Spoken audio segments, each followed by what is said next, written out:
guys, what's going on? This is Ash here coming at you today in Raid Shadow Legends. Today, we're going to go ahead and take a look at the 9 champions that I use the most in the game. I did a video like this about 6 months ago. It is updated, suffice it to say. I think there's probably only, I don't know, 2 or 3 repeats out of these 9 champions that I still use the most inside the game. I picked out my top 3 rares, my top 3 epics, and my top 3 legendaries. And before I get to that list, I want to go ahead and throw it to you guys, right? I really hope that you do this. If you're lucky enough to have 3 legendary champions, if not, just, list who you have, right? But tell me, maybe list out of each category, or maybe just pick your top 1 out of each rarity. But what champions do you use in the most areas? I'm not talking about your favorite overall champion who excels in one area. I'm talking about overall versatility. Who helps you in the most areas? I always love kind of scrolling through the comments of my raid videos and seeing, what champions you guys use the most, because oftentimes, a lot of the times, I get my ideas from you guys. Like, a lot of you guys in the comments will be like, dude, I love this champion, you're sleeping on this champion, and then I go ahead and I max them out and I do a review, and, sometimes you guys are right. Most of the time you guys are right. So anyway, today that's exactly what I'm going to do. Let's go ahead and jump into my champs, and let's talk about it. Let's talk about the champions that I use the most and where I use them. So, for Legendary, let's just start with Legendary again. I'm going to pick my top 3 in each area. I didn't have this dude the first time I made this video, and oh my god, I'm not going to talk about him a long time, because I do think that he's the best champion in the game. Even better than Lydia the Death Siren. Probably better than Siphi, but it's a close call. But it is Krisk the Ageless. I think this dude's the best champion in the game, man. I can't believe, and as a proud Krisk owner, I can't believe they did not nerf this dude, man. How can you nerf champions in this game and not nerf this dude? Now listen, I'm glad they didn't selfishly, but good God, man. I remember actually reading in the forums, I think one of the top comments on the big champion rebalancing was, and no nerf to Krisk, because it's true, man. But hey, Clarion, if you're listening, I'm an idiot. I'm a talking head on YouTube. I have no idea what I'm doing. Don't listen to me. Don't nerf Krisk. Okay, here we go. Enter the Morass. His A1 attacks all enemies, decrease speed. Again, I'm not going to go through his kit in huge kind of complexity here, because I'm going to do a full guide on this champion, because even if you don't have him, it's worth seeing just how broken this dude is. On his A2, he has ally protection. He has an AoE attack that actually does a decent amount of damage based on defense. He has 2 continuous heal buffs on this champion for 1 turn with the ally protect. Increase the duration of all ally buffs by 1 turn, and it's on a 3-turn cooldown. Are you kidding me, raid designers? Invincible shell. Hey, if that's not good enough, I'll tell you what. Let's give him an AoE provoke on a 3-turn cooldown, and that's not going to be enough. Let's put increased defense on himself for 2 turns. Why not? And that's not going to be enough either. Let's go ahead and put increased speed on all allies for 2 turns as well. Okay. And then so all 3 are AoE attacks, by the way. Every single one attacks all enemies.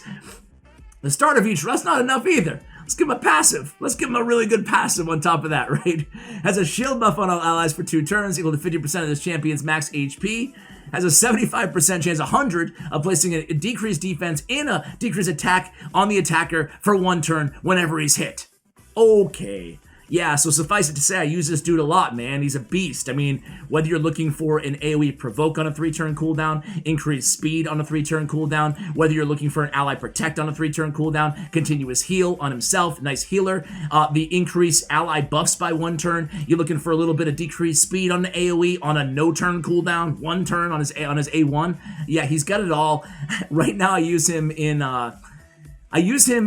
anywhere I need a little bit of support, right? Especially when I'm farming like overnight, right? Because, I don't care how fast, when I'm using my 100 battle pass, attacks per day, I really don't care how fast, if it's doing it in 1 minute or 2 minutes or whatever. If I'm on an auto clicker, I care a little bit more about time, but really, you're always limited. Even me, like, I spend a lot of money, obviously, in this game. You saw me freaking legendaries I have, but still, I'm not just unlimited energy, I'm not just buying energy unlimited and farming on a computer 24 hours a day. Now, like, sometimes I'll auto-click maybe like once a week. That's about it, and other than that, I'm barely able to have enough energy just to keep up with the 100 attacks a day. And I'm sure a lot of you guys are in the same spot. So Krisk, when I'm auto attacking overnight, I use him on almost every team because he's such a good support champion. And I spent a lot. I said I was going to spend no time on Krisk. I just talked for like freaking 5 minutes on this dude. My bad, guys. Next up is going to be, and you know, look at all these legendaries. I've got a lot of great champions here. My bad. A lot of great champions here. You guys know I'm a huge Scylla the Drake's fan. She's kind of like Chris, where I can use her on auto attack teams when I don't care so much about time. But I'm actually going to, just to be true to the nature of this video, I'm going to have to give the next nod to Prince Kymar. Prince Kymar was one of my, I think he was the, well, I'm floating a little bit, my bad. Whoa. Prince Kymar, I think, was one of the first legendaries. I think he was the third legendary that I ever pulled in this game. So sometimes I feel like, maybe you guys are the same, maybe you're not, but I feel like your first children, your first legendaries, like you love them, they'll always have a special spot in your heart. But then when you pull another one, you start replacing them just because it's new and brighter, shinier objects, right?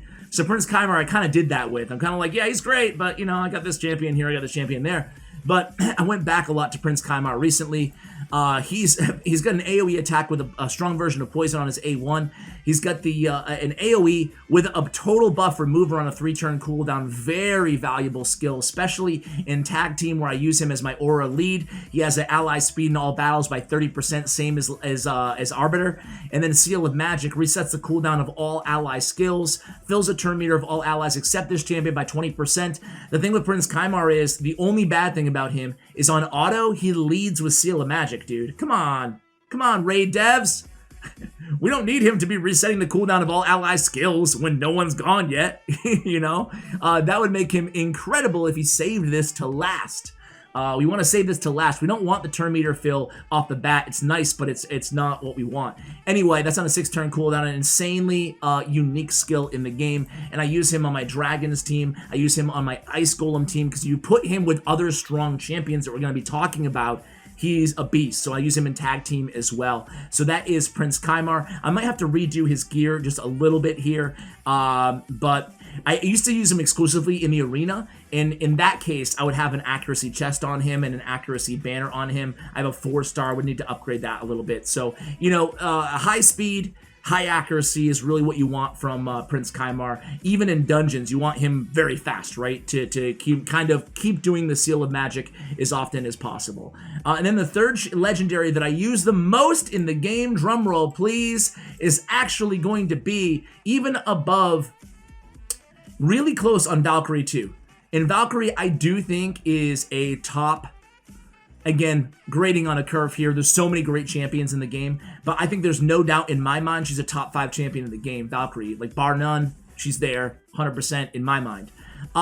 Maybe, but anyway, I'm getting so sidetracked here. Where's my mind right now? I'm recording late at night again, and it's just something about these late night recordings after my son goes to bed that I'm a little weird. I'm a little rambly. I'm sorry.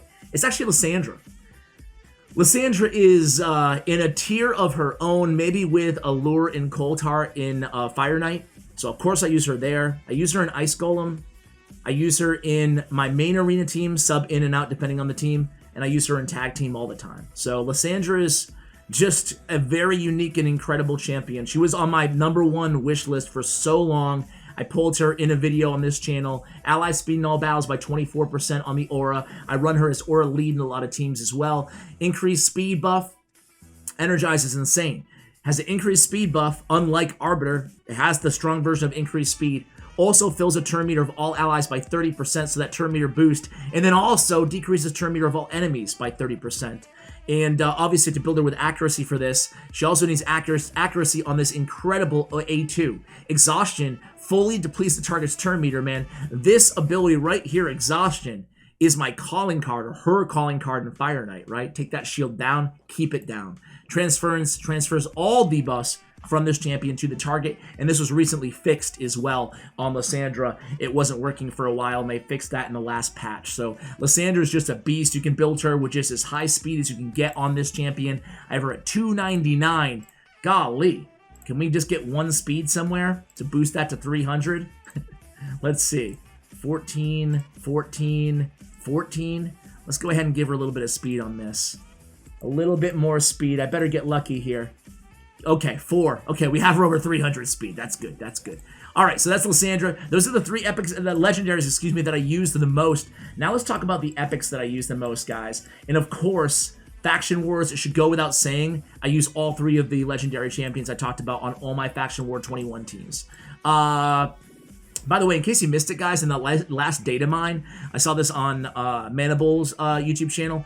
On the last kind of big data mine, or the one before that, it came out that the odds of getting 6-star glyphs are the same. Again, let me repeat that. The odds of getting 6-star glyphs are the same in level 20 as they are level 21 in Faction Wars. So if you have a, if you cleared a Faction War, a Faction Crypt, go ahead and farm in level 20. It's usually faster, and you get the same odds of getting 6-star glyphs. Anyway, guys, let's go. Why did I even say that? Why did I mention that? I have no idea.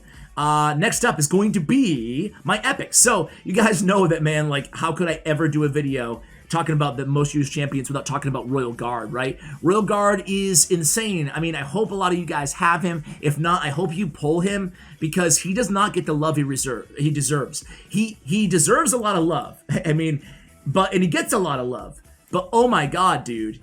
Like, I don't know how people don't mention him as a top 5 epic, because I think he is. Certainly the number 1 or 2 or 3, top 3 dungeon epic. There's no doubt about that. He has a legendary-like aura. Attack in dungeons by 35%. That's insane. That attack in dungeons by 35%. Is very high. On his A1, decreased defense, strong version. On his A2, takedown just does so much damage. On an AoE attack, unlike Coldheart, right? So does millions of damage off this A2. I use him in Dragons, I use him in Spider, and I use him in Ice Golem as an aura lead as well with the attack. Also has decreased speed on his hamstring. So with a champion like this, champions that do damage based on enemy max HP, you really can forego some of your attack and really focus on crit damage. That's exactly what I did in this Royal Guard. Could probably stand to get this even better. And I don't have him, again, I've mentioned this a few times. I have this Royal Guard. I have 2 built out in a days set, just because I happen to have like really OP. I have no idea how I got this gear. I've had it for a while. But one day I was looking at my gear and I'm like, dude, I have all this sick days gear. Like, let's use it. Let's use it. So I have it on Royal Guard, but look at this gear, man. Like, this is some of my better gear on my account, just in terms of the stats. I don't have any like sick quad rolls or anything like that, but man, this days set definitely, definitely worth it to use on this champion. Anyway, that's Royal Guard. The next champion that I use the most in the game, Royal Guard's like a dungeon specialist. I use him on my my high elf team as well in Faction Wars, but I obviously don't use him in like Clan Boss or in the arena. Next up is going to be, I swear I had this written down somewhere. Okay, the obvious one. This is one from my last video as well. I think all the legendaries are new, but it's Miscreated Monster. I've talked about him so many times on the channel that I'm not going to talk about him in depth today.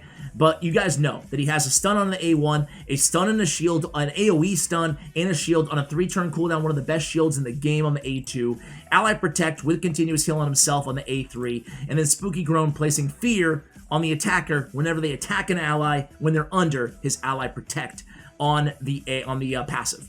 So, man, dude, just a beast champion. Want to build him out with a ton of HP. I don't know why we have this high of a crit rate on him. I really honestly need to rebuild this champion a little bit. Want to make sure his accuracy is above 200, if at all possible as well. Miscreated Monster I use. He's god tier in the Spiders. That's where I use him the most. That's where I lean on him the most. But also, I would argue just as important on an Ice Golem team, where it's very challenging to some people to have that support enough to beat the Ice Golem with all those AoE attacks. So having his shield is really, really valuable, let alone his Ally Protect. So those are his 2 biggest use cases for me. But really, anywhere that I need support, I'm sure I'm going to use him a lot in Doom Tower as well. And then last, I have... I don't no longer use Tyrell anymore at all on my account, except for in Faction Wars. I've really switched everywhere, and I'm sure a lot of you guys can probably say the same to Stag Knight, man. I think that Stag Knight is the dude. He's the dude. Even though I have, Lydia, right? Obviously, Lydia and Dracomorph both have weaken and a decreased defense on a 3-turn cooldown, and I still use Stag Knight, man, sometimes. Not every time over them. But it's nice to have also the decreased attack on one skill on a 3-turn cooldown. And his kit is so one-dimensional in a good way, right? He only has his A1 with decreased speed and his A2. That's all he does. So he's not getting like kind of flummoxed and bogged down with all these other abilities that he's adding to your team. Sometimes some simplicity on a champion like this is nice to have. You guys know, have been watching for a while, that I built out my Stag Knight in a shield set as well. You know, he has actually pretty high base HP at 21k, and, you know, might not jump out at you as an obvious shield set champion, but I like a champion that's simple like this and also just brings one thing and one thing really well, debuffing to the table. I like to add extra utility onto these champions, especially when they have high base HP, and just add a shield set too. So now we have shield support, we have decreased attack, and we have his pinpoint accuracy and decreased defense, all in one champion on a 3-turn cooldown. Just make sure you get this, and I still need to like upgrade half of his gear here, but just make sure you get the sniper mastery on this champion, because on his decreased attack, decreased defense, he actually has a 95% chance at landing that. You want to make sure you bump that up to 100% chance with the sniper. So just kind of a side note on Stag Knight. Now let's get to the rares, guys. So listen, if I was really being real with you guys, which I'm going to be right now, there's only 3 rare champions that I actually use on like a daily basis, like every day in this game. And actually there's there's only 3, and 2 of them happen to be dupes. You know, like I use 2 Coldhearts on my Fire Knight team. So dupe Coldhearts is just insane. If you're lucky enough to pull 2, let alone 1, she is the #1 champion to build a dupe of, right? So 2 Coldhearts and a Lysandra alone can just destroy Fire Knight, because, well, we'll talk about that in a bit. So it's these 2 and 1 other champion who I use on a regular basis, but I'm actually going to give you 1 extra who I use probably if I had to pick the next best champion that I have. So I'm going to list that too, because I don't want to say 2 Coldhearts, because that's kind of jipping you guys off the video. But it's true. So Coldheart, same deal with her as with Royal Guard. You want to build out, she actually has that extra 30% chance to land a crit on her Heartseeker. That's why I have her crit rate so low. But you can see crit damage I have very, very high on both of my Coldhearts. I do need 4 extra crit rate on her, because her landing not landing a critical hit on Heartseeker is a huge, huge, huge astronomical waste. Her attack, I don't care about getting super, super high. So that is Coldheart, guys. She's just insane. Heartseeker is one of the best abilities in this game, with a full turn meter depletion, extra 30% chance of landing a crit, and damage increases according to enemy max HP. It's insane. I'll show you guys a quick spider run here, but let me just get through the other champions first. I'm going to show you like a spider with 2 Coldhearts. It's insane. So 2 Coldhearts, a spider, 2 Coldhearts on Fire Knight. Next up would be the bonus champion is Apothecary. Apothecary, I use him a lot for YouTube videos, right? Because he's a great champion to add for support, and especially if you want to make a more free-to-play friendly video, or, you know, since he's not, I guess, free-to-play friendly, he's a rare champion. So if I want to make a more accessible team for you guys, 3 times at random is amazing to have on an A1, especially for Fire Knight. And then just a really solid heal on a 2-turn cooldown. A lot of people don't talk about the fact that he has a great heal on a 2-turn. If this is on a 3-turn, it'd be like, okay, all right. But a 2-turn cooldown is great. So basically every turn, he's either increasing speed with the turn meter boost, healing like a beast, or hitting with his A3. And he just cycles these 3 abilities, because it's a 3-turn cooldown, a 2-turn cooldown, and a 1-turn. And that's it. And that's part of the beauty in Apothecary that people don't talk about. Just the synergy between his cooldowns. 3 turns, 2 turns, 1 turn. 3 turns, 2 turns, 1 turn. He's always doing what you need when you need it. And then his aura is amazing for a rare, right? Defense in dungeons by 21% is great to run as a lead as a rare champion. So that's really, in my mind, you know, we always talk about Boon of Speed being so great, but it's really his cooldowns mixed with his great abilities, mixed with his aura, is what Apothecary makes Apothecary so amazing. And then the other champion that I use the most, that I do use on a daily basis, is actually because of Clan Boss. And again, you know, it sounds kind of lame to say that, but it's true, and it's Painkeeper. So I use Painkeeper and my unkillable teams because of her combat tactics, decreases the cooldown of all ally skills by 1 turn, and that's going to synergize nicely, obviously, with my 2 Man-Eaters for my Clan Boss teams that I use in Ultra Nightmare and in Nightmare. Let's go ahead and show you guys real quickly, for those of you who are interested. Clan Boss teams, this is what I'm pulling in lately on Ultra Nightmare. I'm 2-keying at about 135. Granted, it is a spirit affinity, so it's an easier affinity for me. But I'm 2-keying at 135 million on Ultra Nightmare with this team, as I just showed you guys. And then Nightmare, I'm landing at about 73 million or so. And this was against Magic Affinity, so pretty neutral affinity for me. So, yeah, that's what I'm doing for Clan Boss. Let me show you a Spider team, just in case you have not seen it. And then what's nice about this team is I can auto it, right? This is the team I'm running right now. But again, if I wanted to be a little bit safer, I would just run Krisk in here for Mashaled or Lydia. But anyway, guys, take a look. Take a look. If it ever loads. Do I have to really edit, man? I made this whole video, 20 minutes without one edit. Okay. I don't want to have to edit. All right, here we go. Let me get a little bit. Let me push over a little bit. Let me push over. All right, here we go. So here we go. We got increased crit damage, and here's the takedown. 1.5 million. Coldhearts prioritize their A2 over their A1, so we have to go one cycle in. And then we get poison sensitivity, whatever. Lydia's just there to add strength and a little bit more, you know, defensive utility. Obviously having, there's Heartseeker, 1.8 million, first Heartseeker. And there it is, boom, 2.5 million.